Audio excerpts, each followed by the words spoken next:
அணு எரிபொருள் விநியோக அமைப்பில் தன்னையும் உறுப்பு நாடாக சேர்க்க வேண்டும் என்ற இந்தியாவின் கோரிக்கை குறித்து விவாதிக்காமலேயே அவ்வமைப்பின் கூட்டம் நிறைவடைந்தது. இதற்கான காரணங்கள், பின்னணி குறித்தெல்லாம் தென்கொரிய தலைநகர் சியோலில் இருந்து விவரிக்கிறார் நம் செய்தியாளர் ஹரி. 26வது அணுசக்தி விநியோக குழு மாநாடு கடந்த திங்கள் முதல் வெள்ளி வரை நடைபெற்று வந்தது. இந்த மாநாடு இன்று மதியத்துடன் நிறைவு பெற்றது. இந்த மாநாட்டில் அணுசக்தி சம்பந்தமாக நிறைய கொள்கைகள் மற்றும் கோட்பாடுகள் நிறைவேற்றப்பட்டன. இந்த மாநாட்டில் பங்கு பெற்றுள்ள அனைத்து உறுப்பு நாடுகளும் இந்த மாநாட்டில் நிறைவு பெற்ற தீர்மானங்களை உடனே நடைமுறைப்படுத்த வேண்டும் என்றும் அவர்கள் வேண்டுகோள் விடுத்துள்ளனர். இந்த நிலையில் மிகவும் எதிர்பார்க்கப்பட்ட இந்த மாநாட்டில் இந்த குழுவில் இந்தியாவையும் ஒரு உறுப்பினராக சேர்க்க வேண்டுமா வேண்டாமா என்ற ஒரு விவாதம் நடத்தாமலே இந்த மாநாடு ஒத்திவைக்கப்பட்டுள்ளது.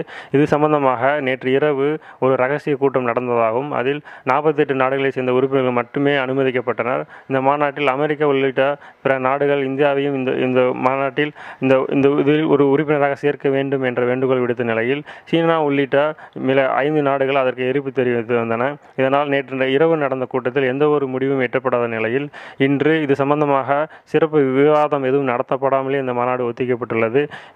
இது பற்றி சீனா வெளியிட்ட அறிக்கையில் இந்தியா NPT என்று சொல்லக்கூடிய அணு பரவல் சட்டத்தில் அவர்கள் கையெழுத்திடும் வரை இந்தியாவை அனுமதிக்கக்கூடாது என்றும், அவ்வாறு மீறி இந்தியாவை அனுமதித்தால் இங்கு உள்ள உறுப்பு நாடுகளுக்கிடையே பிளவு ஏற்பட வாய்ப்பு அதிகமாக இருப்பதாகவும் சீனா கருத்து வெளியிட்டுள்ளது. தென்கொரிய தலைநகர் சியோலிலிருந்து புதிய தலைமை செய்திகளுக்காக ஹரி.